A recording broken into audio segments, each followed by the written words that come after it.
Germany तो वही जा सकता है ना जिसके पास पैसा हो। बिना पैसे के कोई भारतीय यूनिवर्सिटी में भी एडमिशन लेने के लिए 100 बार सोचने मनुस्मृति को। इन्होंने रामायण नहीं पढ़ा, इन्होंने महाभारत नहीं पढ़ा, इन्होंने गीता नहीं पढ़ी, इन्होंने चारों वेद नहीं पढ़े, इन्होंने 6 शास्त्र नहीं पढ़े, इन्होंने 18 पुराण नहीं पढ़े, इन्होंने उपनिषदों की व्याख्या नहीं पढ़ी। तो फिर आप किस आधार पर भारतीय ग्रंथों और सनातनी ग्रंथों की इतनी भर्त्सना कर सकते हैं?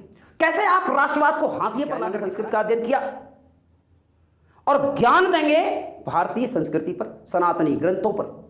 ये जर्मनी में रहे, इन्होंने संस्कृत का अध्ययन नहीं किया, ये इनका क्षेत्र नहीं है, फिर भी इन्होंने सभी ग्रंथों पर टीका टिप्पणी करना। नियरे राखिए आंगन कुटी छवाए, निंदक नियरे राखिए आंगन कुटी छवाए, और बिन पानी साबुन बिना सब कुछ करे सफाए। यानी कि आलोचना जीवन का आधार होती है। आलोचनाएं इंसान को जीना सिखाती है, सुधरना सिखाती है और समाज में रहने के लिए परिपक्व बनाती है। आज हम भी एक आलोचना लेके आए हैं। सुना होगा आपने एक नाम, बड़ा फेमस नाम है ध्रुव राठी। ध्रुव राठी कैसे हुए सक्सेस? निश्चित रूप से वही कार्य किया जिसमें सफलता मिली। कार्य सही था या गलत था इस बात से कोई मायने नहीं रखता। आज जो भी वीडियो आप उनकी देखेंगे सब में एक बात कॉमन दिखेगी। क्या कॉमन दिखेगा?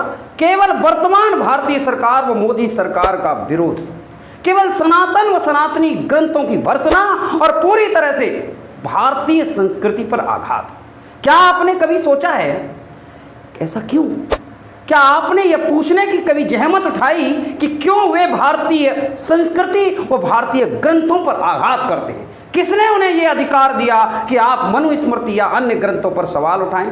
नाम के लिए ध्रुव राठी भारतीय यूट्यूबर हैं, ब्लॉगर हैं, सोशल मीडिया कार्यकर्ता हैं, कई यूट्यूब चैनल चलाते हैं और ये कहते हैं, ये क्या कहते हैं कि हम सामाजिक, राजनीतिक और पर्यावरणीय मुद्दों पर पिक्चर्स के जरिए बात करते हैं। इनके सभी चैनल्स पर 15 मिलियन से अधिक सब्सक्राइबर्स और 2.7 बिलियन से अधिक व्यूअर्स हैं।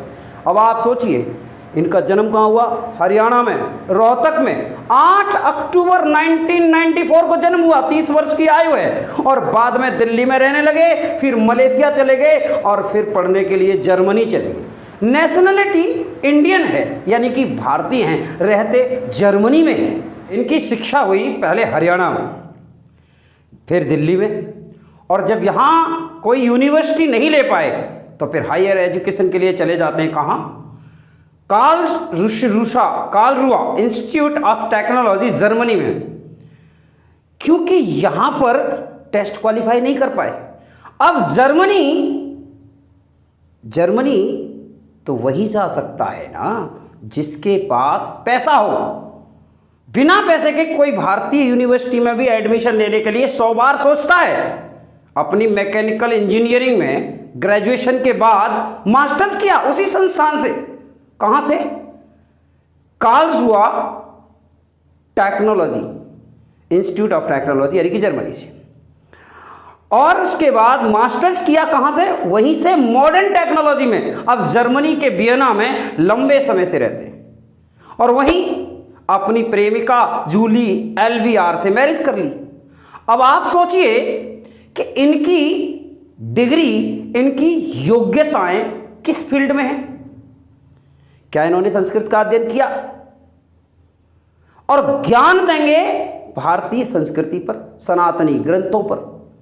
ये जर्मनी में रहे, इन्होंने संस्कृत का अध्ययन नहीं किया, ये इनका क्षेत्र नहीं है, फिर भी इन्होंने सभी ग्रंथों पर टीका टिप्पणी करना प्रारंभ कर दिया। और किस आधार पर भारतीय संस्कृति व ग्रंथों पर अनर्गल बातें प्रारंभ कर दी? आप उनकी कुछ स्क्रिप्टेड वीडियोस को देखेंगे तो पाएंगे कि पूरी तरह से कुछ एक भारतीय राजनीतिक दलों के लिए कार्य करते दिखेंगे। क्या वे दल जिनके लिए वो वीडियो बनाते हैं या जिनके लिए वो कार्य करते हैं, वे सारे दल दूध के धुले हैं?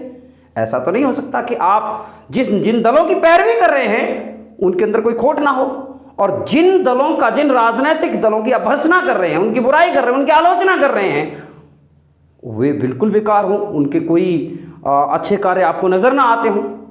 ऐसा आखिर क्यों? तो ये एक तरफा स्क्रिप्टेड कार्य ध्रुव राठी आखिर क्यों करते हैं? क्या वर्तमान सरकार से पहले भारत में कोई सरकार नहीं बनी थी? और यदि थी तो क्या उनके कुकर्म इन्हें कभी नहीं दिखे?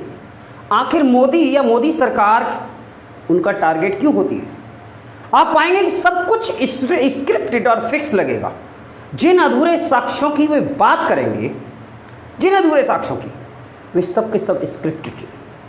क्या मोदी की पार्टी के अतिरिक्त और कोई राजनीतिक दल या और किसी भारतीय राजनीतिक पार्टी के संबंध में वो ऐसा कह पाएंगे?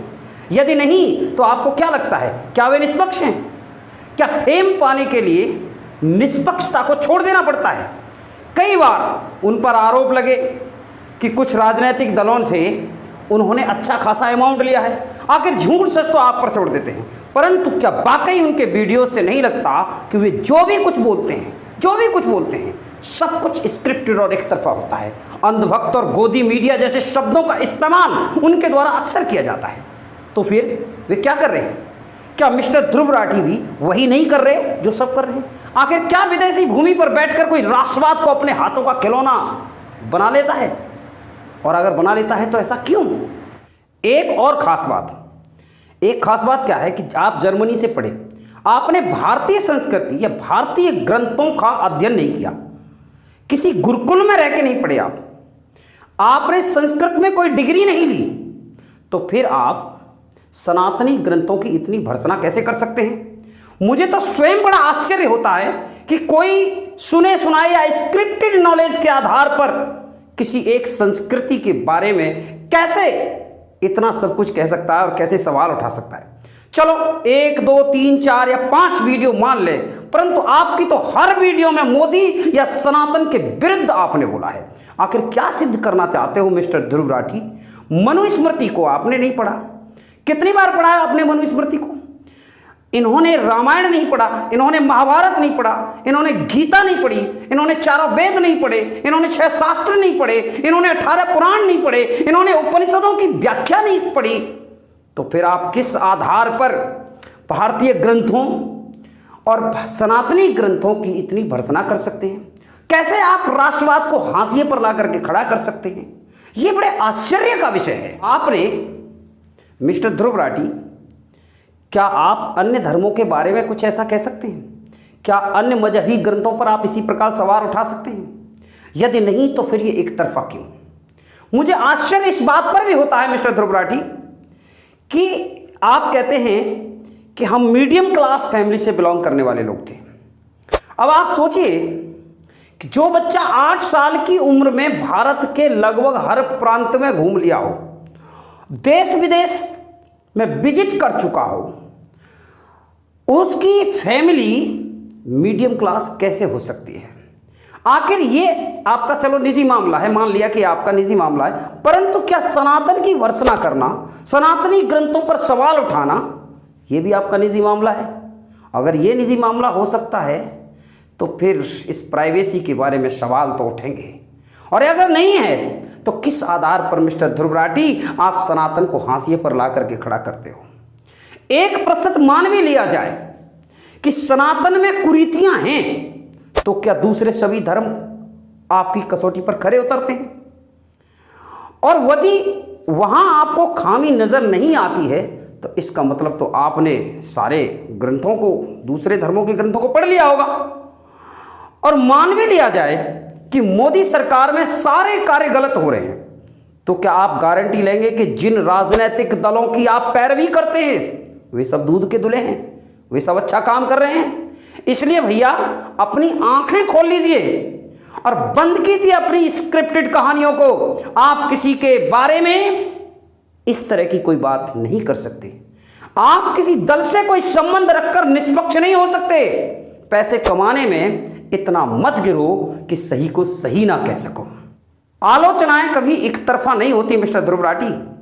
आपकी हर वीडियो अच्छे खासे व्यूअर्स तक बेशक पहुंच जाती है, लेकिन देखने वालों का भी विवेक होता है, वे भी विवेक रखते हैं।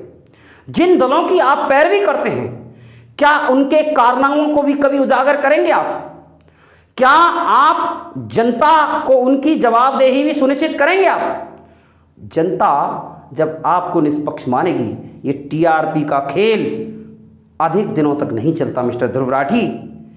खेलेंगे, खोलेंगे ऐसे ही कुछ राज, इतिहास के अलावा जो आवश्यक है राष्ट्र हित में। बने रहिए हमारे साथ अगले एपिसोड में। ना भूलें सब्सक्राइब करना इस चैनल को और करें जागरूक जनता को, इसलिए शेयर भी करते रहें। धन्यवाद।